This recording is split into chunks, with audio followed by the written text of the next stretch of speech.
رہنا چاہتے ہو، عزت و آبرو کے خواہش مند ہو، عاقبت و آخرت اچھی بنانا چاہتے ہو تو اس بات کو لازم پکڑ لو، اقرا۔ پڑھنے لکھنے کے بغیر کچھ بھی نہیں ہوگا، پڑھنے لکھنے کے بغیر کچھ نہیں ہوگا۔ نبی کریم صلی اللہ علیہ وسلم پر جب یہ اللہ کے کلمات نازل ہوئے، جبریل امین یہ وحی لے کر آئے غار حرا میں، تو صحیح بخاری شریف کی حدیث ہے کہ آپ صلی اللہ علیہ وسلم فرماتے ہیں کہ ایک آنے والا آیا اور اس نے مجھ سے کہا اقرا، تو میں نے جواب میں کہا ما انا بقارئ، یعنی اس نے کہا کہ آپ پڑھیں، تو آپ نے فرمایا میں پڑھ کے دینے والا نہیں ہوں۔ بہت سے لوگوں نے اس میں دھوکہ کھایا اور ترجمہ قرآن میں یہ بات لکھی کہ جب جبریل نے کہا اقرا تو آپ نے فرمایا میں پڑھنا جانتا نہیں۔ بہت سارے نامور ہند و پاک کے اسکالرز، قرآن کی تفسیر کرنے کے دعوے دار، انہوں نے یہی لکھا کہ حضور صلی اللہ علیہ وسلم سے جب جبریل نے کہا اقرا آپ پڑھیں تو آپ نے فرمایا میں تو پڑھنا نہیں جانتا۔ تو یہ عجیب بات ہے، اگر ایک 1.5-2 سال کے بچے کو آپ یہاں کھڑا کریں اور اس سے کہیں بیٹا پڑھو سبحان اللہ، وہ پڑھے گا ہی نہیں پڑھے گا، پڑھے گا۔ آپ اس سے کہیں بیٹا کہو اللہ اکبر، وہ کہے گا اللہ اکبر، وہ اس کا جواب یہ تو نہیں ہوگا مجھے تو پڑھنا نہیں آتا۔ تو جب اس بات پہ گرفت ہوئی کہ یہ تو ایک بچے سے بھی کہا جائے پڑھو تو وہ پڑھ لے گا، تو نبی صلی اللہ علیہ وسلم کو آپ نے ایک ادنا سے بچے سے بھی گویا ادنا سمجھ لیا کہ آپ نے فرمایا میں پڑھنا نہیں جانتا، تو پھر اس کی تعویل کی، اور تعویل میں کہا کہ وہ کوئی لکھی ہوئی تحریر لایا تھا، تو حضور سے کہا کہ آپ پڑھیں تو آپ نے فرمایا تو پڑھنا نہیں جانتا۔ تو تاریخی شواہد تو اس کے برعکس، تاریخی شواہد سیاستہ کی ساری کتابیں وہ تو سب یہ بتاتی ہیں کہ کوئی تحریر نہیں آئی تھی، قرآن تحریر شکل میں آیا ہی نہیں، کوئی تحریر نہیں تھی، ایک قرآن زبانی کہا تھا آپ پڑھیں، اس کے جواب میں آپ نے فرمایا کہ میں پڑھنے والا نہیں ہوں۔ پھر حضور فرماتے ہیں کہ اس نے مجھے اپنی آغوش میں لیا اور مجھے اچھی طرح سے دبایا اور مجھے چھوڑا اور پھر کہا اقرا، تو میں نے وہی جواب دیا ما انا بقارئ۔ پھر اس نے تیسری مرتبہ ایسے ہی کیا اور مجھے اپنے ساتھ لگا کے پھر اس نے مجھے پریس کیا، دبایا، پھر کہا اقرا بسم ربک الذی خلق۔ تب 2 دفعہ اس نے کہا اقرا اور آپ نے فرمایا ما انا بقارئ۔ اور اس کا مطلب اگر یہ ہو کہ میں پڑھنا نہیں جانتا تو یہ تو بڑے عجب اور تعجب کی بات ہے کہ ایک بچے سے بھی کہیں تو وہ پڑھ لیتا ہے۔ اور پھر یہ کہ سرکار دو عالم صلی اللہ تعالیٰ علیہ وسلم جب 2 مرتبہ آپ نے پڑھا نہیں اس کے کہنے پر ما انا بقارئ کہا، تو جو لوگ عربی سے واقف ہیں، ہمارے طلباء علماء کرام جو موجود ہیں، اگر کوئی استاد اپنے شاگرد سے کہے اجلس بیٹھ جاؤ اور وہ بیٹھے نہیں اور وہ یہ کہے ما انا بجالس، تو اس کا مطلب یہ نہیں ہوتا مجھے بیٹھنا نہیں آتا، اس کا مطلب ہوتا ہے نہیں میں بیٹھنا نہیں چاہتا ہوں۔ اس سے کوئی کسی کو شاگرد کو کوئی استاد کہے اذهب الى السوق، بازار جاؤ، اور وہ کہے ما انا بذاہب، تو اس کا مطلب یہ نہیں ہوتا مجھے بازار جانا نہیں آتا، اس کا مطلب یہ ہوگا کہ میں اس وقت نہیں جا رہا. تو سرکار سے اس نے کہا اقرا، تو آپ نے فرمایا ما انا بقارئ، تو اس کا یہ کیسے مطلب ہو گیا کہ میں پڑھنا نہیں جانتا؟ اس کا مطلب یہی تھا کہ میں ان لوگوں میں سے نہیں ہوں جس نے پڑھایا جائے. آپ کون ہو جو مجھے پڑھانے کے لیے آئے ہو؟ تو جب اس نے تیسری دفعہ کہا اقرا بسم ربک الذی خلق، اپنے اس رب کے نام سے پڑھیں جس نے آپ کو پیدا کیا، تو آپ نے پڑھنا شروع کر دیا.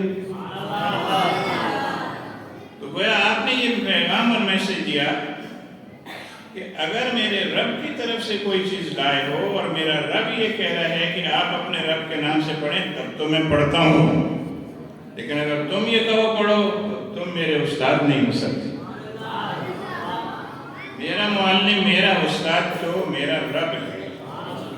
وہ اگر مجھ سے کوئی بات کہے گا ہاں اب تم نے صحیح بات کہی، اب تم نے پوری بات کہی ہے کہ تمہیں میرے رب نے بھیجا ہے، اور اس نے یہ کہا ہے کہ ان سے جا کے کہو اقرا بسم ربک الذی خلق، اس رب کے نام سے پڑھیں جس نے آپ کو پیدا کیا ہے. پھر آپ نے پڑھنا شروع کر دیا. پنجابی کی ایک تفسیر لکھی ہے ایک صوفی خیال مفسر نے، تو انہوں نے یہاں لکھا ہے کہ جب اس نے 2 مرتبہ کہا اقرا اور آپ نے فرمایا میں پڑھ کے دینے والا نہیں، میں پڑھنے والا نہیں، تو تیسری مرتبہ جب اس نے کہا تو اقرا بسم ربک الذی خلق، تو اس نے کہا پڑھ او دے ناتے جنہیں تینوں پیدا کیتا ہے، تینوں او رب دا واسطہ ہی پڑھ. تو پھر سرکار نے پڑھنا شروع کر دیا. بڑی خوبصورت بات لکھی، تینوں رب دا واسطہ ہی جنہیں تینوں پیدا کیتا ہے. تو حضور نے پڑھنا شروع کر دیا. تو اقرا سے آغاز ہے. اقرا ہمارا نقطۂ آغاز ہے. جتنے سلاسل طریقت ہیں صوفیہ کے، سلسلہ عالیہ چشتیہ ہو، سلسلہ عالیہ قادریہ ہو، سلسلہ عالیہ نقشبندیہ ہو، سلسلہ عالیہ سہروردیہ ہو اور دیگر سلاسل، تمام سلاسل طریقت کے علوم و فیوز اور ان سلاسل کی جتنی فیض بار شخصیات گزری ہیں، سب کی ابتدا یہیں سے ہوئی، اقرا سے ہوئی. سب کو تعلیم کی طرف، علم کی طرف ابتدائی سے متوجہ کیا گیا. اور پھر جس نے جتنا پڑھا، جتنا جس کی قسمت میں مقدر میں علوم و فیوز کو سمیٹنا لکھا تھا انہوں نے سمیٹا. تو پھر ہر ایک کی شان اپنے اپنے علوم کے اس سے ظاہر ہوئی. ہر ایک کو ان کے علم کے اعتبار سے لوگوں نے جانا اور پہچانا، اور علوم ظاہریہ سے آگے بڑھ کر پھر علوم باطنیہ میں قدم رکھا. پھر سلوک کی طرف گئے، پھر مسند ارشاد کی طرف توجہ ہو گئی. پھر شیخ طریقت نے وہ تمام امور طے کرا دیے جن کو طے کرنے کے بعد ہی کوئی شیخ در حقیقت شیخ طریقت بنتا ہے. بہت سارے ہمارے بزرگان دین اس معاملے میں بہت سخت گیر تھے کہ جب تک علوم متداولہ، جب تک وہ علوم جنہیں ہم درسی علوم کہتے ہیں، جب تک کسی نے وہ نہ پڑھے ہوں اس وقت تک ہم اس کو اپنے سلسلے کی خلافت نہیں دیں گے. چنانچہ حضرت خواجہ نظام الدین محبوب الہی رحمۃ اللہ تعالیٰ علیہ، آپ نے اپنے شاگردوں اور قریب رہنے والے خدمت گار مریدوں جو علماء تھے انہی کو اپنا خلیفہ بنایا، خلافت انہی کو دی. ایک رہ گئے اخی سراج. اخی سراج نے علوم کی تکمیل نہیں کی تھی.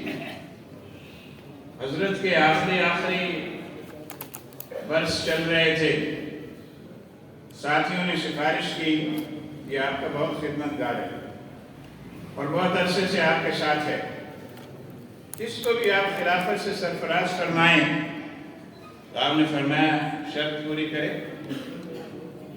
علوم کی تکمیل کرے، پھر اس کے سر پہ ہم تاج سجائیں گے خلافت۔ پھر یاروں نے اجازت چاہی، آپ کی اجازت ہو تو ہم مختصر عرصے میں ان کو ان علوم کی سیر کرا دیں؟ فرمایا بے شک۔ پھر لگ گئے ان کے دوست علماء ان کے ساتھ اور ان کو مختصر عرصے میں ان تمام علوم سے انہوں نے گزار دیا۔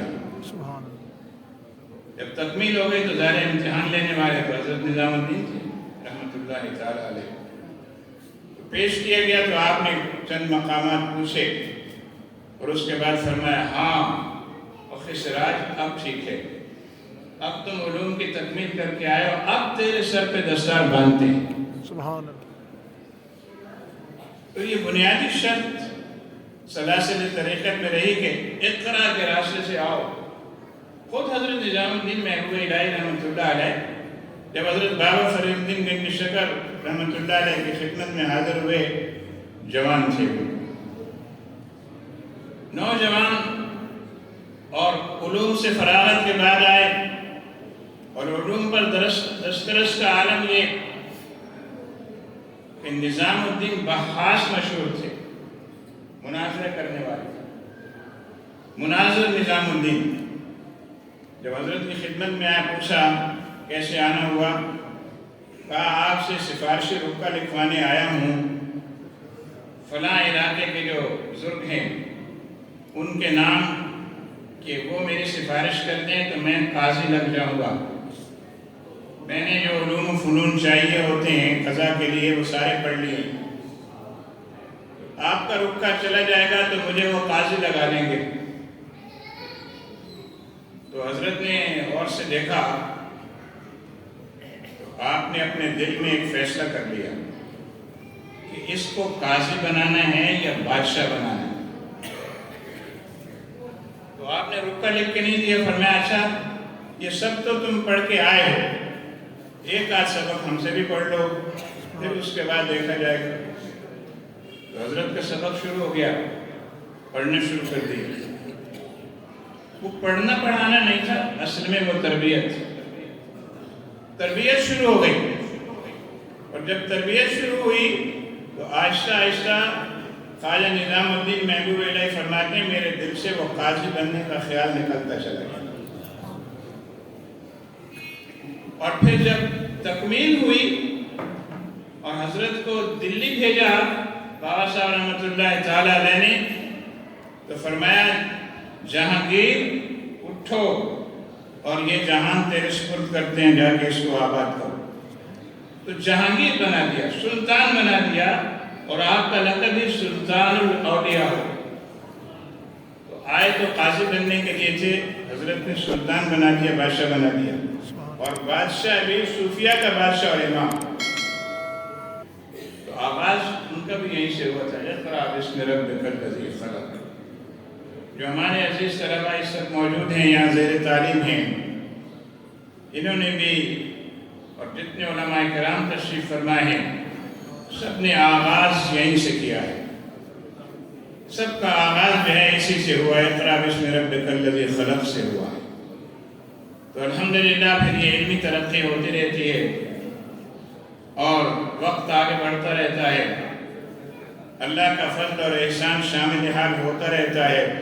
طالب علم سے انسان عالم بنتا ہے، عالم سے شیخ بنتا ہے، شیخ سے شیخ طریقت ہو جاتا ہے، اور پھر اس کا سلسلہ وسیع تر ہوتا جاتا ہے۔ تو آج کے یہ طلباء جو ہمارے سامنے موجود ہیں، نہیں معلوم کہ مستقبل کے راضی و غزالی انہی میں سے پیدا ہوں، مستقبل کے جید علماء یہی کہلائیں، مستقبل کے اچھے قاری قرہ کے استاذ یہی بنے، مستقبل کے اچھے امام یہی ہوں، مستقبل کے اچھے مفتی یہی ہوں، انہی میں ہوں، یقیناً انہی میں ہوں۔ اس لیے کہ جو علم کے راستے پہ چلتا ہے اللہ تبارک و تعالیٰ اس کے لیے راستے ہموار کرتا جاتا ہے۔ اور جب علم کی طرف آگے بڑھنے کے راستے ہموار ہوتے جاتے ہیں تو منزلیں آسان تر ہوتی چلی جاتی ہیں۔ حضرات گرامی، یہ جو ہمارا مدارس کا نظام ہے، جس سے صوفیاء کرام بھی گزرے، علماء کرام بھی گزرے، محدثین و مفسرین کرام بھی گزرے، ایک عرصے سے اس نظام کو، مدرسوں کے نظام کو لپیٹنے، بند کرنے، ختم کرنے، پیچھے دھکیلنے، کمزور کرنے کا سلسلہ جاری و ساری ہے، اور آج سے نہیں طویل عرصے سے ہے۔ اگر ہم ہندوستان کی بات کریں تو ہندوستان میں تو اوائل میں جب انگریزی راج قائم ہوا، برطانوی لوگ یہاں آئے، ایسٹ انڈیا کمپنی کی صورت میں داخل ہوئے چوروں کی طرح، اور انہوں نے یہاں آ کر آہستہ آہستہ اپنا جال بچھایا اور پھر اقتدار پہ قابض ہو گئے، تو ان کے پیش نظر سب سے پہلے چیز ہندوستان میں سب سے پہلے کرنے کا جو کام تھا وہ کیا تھا؟ فاتح جو ہوتے ہیں، فاتح جب کسی علاقے کو، کسی ملک کو فتح کرتے ہیں تو ان کے دماغ میں ایک پروگرام ہوتا ہے کہ فتح کرنے کے بعد ہم کیا کریں گے۔ تو ان حضرات کے دماغ میں کیا تھا، اس کا پتہ ان کی اپنی تحریروں سے چلتا ہے، اس لیے کہ جب یہ لوگ یہاں آئے تو 1924 میں ایک عیسائی راہبوں کی، علماء کی کانفرنس ہوئی تھی چوٹی میں۔ تو چوٹی میں ہونے والی اس کانفرنس میں، جس میں ساری دنیا کے عیسائی مبلغین جمع ہوئے تھے، اس میں اس پر غور نہیں ہوا کہ عیسائیت کو کیسے پھیلائیں اور عام کریں۔ جو دنیا بھر کے عیسائی ہیں ان کو ہم کیسے ویلفیئر ان کی کریں، ان کی دیکھ بھال کریں، ان کو سہولتیں باہم پہنچائیں۔ ہمارے جو عیسائی مبلغین ہیں ان کی کیا پریشانیاں ہیں، ان کو کیسے دور کریں۔ جس بات پر انہوں نے غور کیا اور جو اس چوٹی کانفرنس کی رپورٹ میں درج ہے، اس میں لکھا ہے کہ ہماری کامیابی کا راز، ہندوستان میں جو ہم وارد ہوئے ہیں، ہماری کامیابی کا راز مسلمانوں کو دین اسلام اور قرآن سے دور کرنے میں ہے۔ اگر یہ اسی طرح پکے رہے، مستحکم رہے اپنے دین و مذہب پر، تو ہمارا کوئی فائدہ نہیں ہوگا، ہماری حکومت چلے گی نہیں، اقتدار ہمارا چلے گا نہیں۔ تو سب سے بڑا نقطہ ان کے سامنے جو تھا، انتہائی اہم پوائنٹ جو ان کے سامنے تھا کہ ہم یہاں آ گئے ہیں، وارد ہو گئے ہیں، قبضہ ہم نے کر لیا ہے، اب ہم نے یہاں کیسے کامیاب ہونا ہے؟ انہوں نے کہا ہماری کامیابی کا راز مسلمانوں کو دین اسلام اور قرآن سے دور کرنے میں ہے۔ تو اب اندازہ کیجیے کہ ہمارے خلاف دشمنی کی بنیاد کب سے رکھی جا رہی ہے۔ اور پھر اس کے بعد انہوں نے اس پر ورکنگ شروع کر دی کہ کیسے ہم کامیاب ہوں گے، لوگوں کو قرآن سے اور دین سے کیسے دور کریں گے۔ چنانچہ انہوں نے سب سے پہلے مدارس کو بند کرنے، مدارس کے اوقاف پہ قبضہ کرنے، مدارس کی بنیادوں کو ہلانے جلانے اور مدارس کے خلاف سازشوں کا عروج جو ہے اس کو شروع کر دیا۔ اور وہ سازشی عناصر کرسچینٹی کے جو اس ملک میں داخل ہونے والوں کے ہمنوا تھے، یہاں سے انہوں نے ان کا بھرپور ساتھ دیا۔ مفتی اعظم پاکستان تشریف لا چکے ہیں، اللہ تعالیٰ آپ کی عیسائی مبلغین کی چوٹی کی کانفرنس میں جس نقطے پہ غور و خوض ہوا وہ یہ نہیں تھا کہ ہم کیسے ہندوستان پہ قابض ہونے کے بعد کیسے اس کو لوٹیں گے، کیسے مسمار کریں گے، بلکہ اس بات پہ تھا جو ان کی رپورٹ میں نوٹ ہوا اور لکھا گیا کہ ہماری کامیابی کا راز مسلمانوں کو دین اسلام اور قرآن سے دور کرنے میں۔ تو سازش کا نقطہ آغاز ہندوستان میں برطانوی سامراج کے دور سے شروع ہو گیا، اور ایک مشہور یہودی مبلغ گلاڈ سٹون نے پارلیمنٹ میں، برٹش پارلیمنٹ میں قرآن ہاتھ میں لے کر لہراتے ہوئے یہ کہا تھا جب تک یہ کتاب اس روئے زمین پر موجود ہے، ہم سب مسلمانوں کو کسی صورت بھی سرنگو نہیں کر سکتے۔ ہماری نگاہ میں مدارس میں قرآنی تعلیمات جو دی جا رہی ہیں، ہماری نگاہ میں سب سے اہم ان کو مسمار کرنا ہے۔ ڈاکٹر واٹسن نے کہا ہمیں سب سے بڑا خطرہ مدارس اسلامیہ سے، جہاں علوم قرآن کی تعلیم دی جاتی ہے۔ حضرات گرامی، ان مدارس کے خلاف شروع سے ہی یہ سازشیں چلی آتی ہیں، اور ہر دور میں سازشیں ایک نئے انداز کے ساتھ ہمارے سامنے آتی ہیں۔ گزشتہ ادوار میں پاکستان مدرسہ ایجوکیشن بورڈ بنایا گیا۔ پاکستان مدرسہ ایجوکیشن بورڈ بنانے کا مقصد آپ کے ساتھ کوئی بھلائی نہیں تھی، کوئی نیک نامی حاصل کرنا نہیں تھا، بلکہ مدرسہ ایجوکیشن بورڈ بنانے کا مقصد جو دینی مدارس کے اپنے بورڈز بنے ہوئے ان کو ناکام کرنا، اور مدارس کو اس رجسٹریشن کی جکڑ بندیوں میں لا کے ان پہ اپنا حکم نافذ کرنا، اپنی مرضی کا نصاب نافذ کرنا اور مدارس کے نظام کو مفلوج کرنا تھا۔ تو الحمدللہ العزیز، اس وقت علماء اہل سنت نے وعلی رأسہم حضرت علامہ مفتی اعظم پاکستان دامت برکاتہم العالیہ، انہوں نے پرزور ریزسٹنس پیدا کی، پوری قوت کے ساتھ دفاع کیا مدارس کا، اور پاکستان مدرسہ ایجوکیشن بورڈ کی چلنے نہیں دی۔ میں اس پاکستان مدرسہ ایجوکیشن کے بورڈ آف گورنرز کا ممبر رہا۔ اندر کی صورتحال سے میں واقف تھا کہ کیا باتیں ہوتی تھیں، کیا پلاننگ تھی۔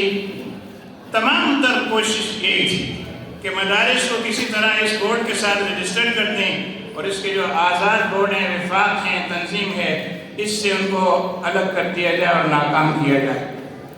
حضرت علامہ اقبال رحمۃ اللہ تعالیٰ علیہ نے کہا تھا کہ ان مکتبوں کو اسی حال میں رہنے دو اور چلنے دو، غریب مسلمانوں کے بچوں کو انہی مدارس میں پڑھنے دو۔ اگر یہ ملا درویش نہ رہے تو جانتے ہو کیا ہوگا؟ کہا جو میں دیکھ کے آیا اپنی آنکھوں سے وہ ہوگا، اور کہا کہ اگر ہندوستانی مسلمان ان مدارس سے محروم ہو گئے تو بالکل اسی طرح ہوگا جس طرح اندلس میں مسلمانوں کی 800 برس کی حکومت کے باوجود آج غرناطہ و قرطبہ کے کھنڈرات اور الحمرہ کے نشانات کے سوا اسلام کے پیروکاروں اور اسلامی تہذیب کے آثار کا وہاں کوئی نقش نہیں ملتا۔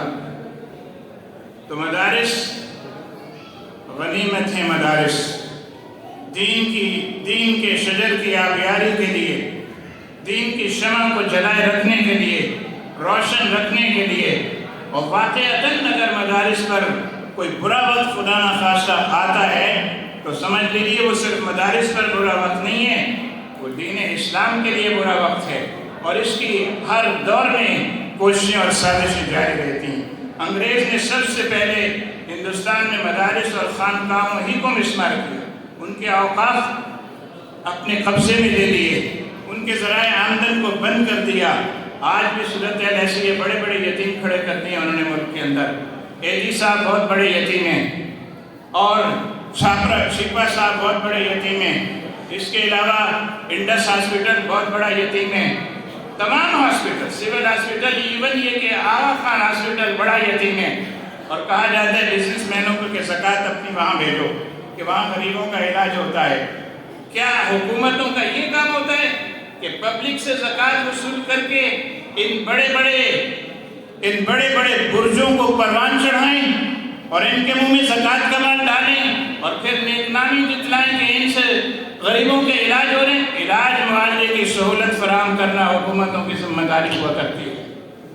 یہ زکوٰۃ اور چندے کے پیسوں سے نہیں ہوتا یہ کام، مگر عجب تماشا ہے ہمارے ہاں مدارس کو فیل کرنے کے لیے، ان کے جو ذرائع انکم ہیں ان کو ختم کرنے کے لیے بڑے بڑے یتیموں کو کھڑا کر دیا۔ انہیں زکوٰۃ اور لسٹ بنتی ہے۔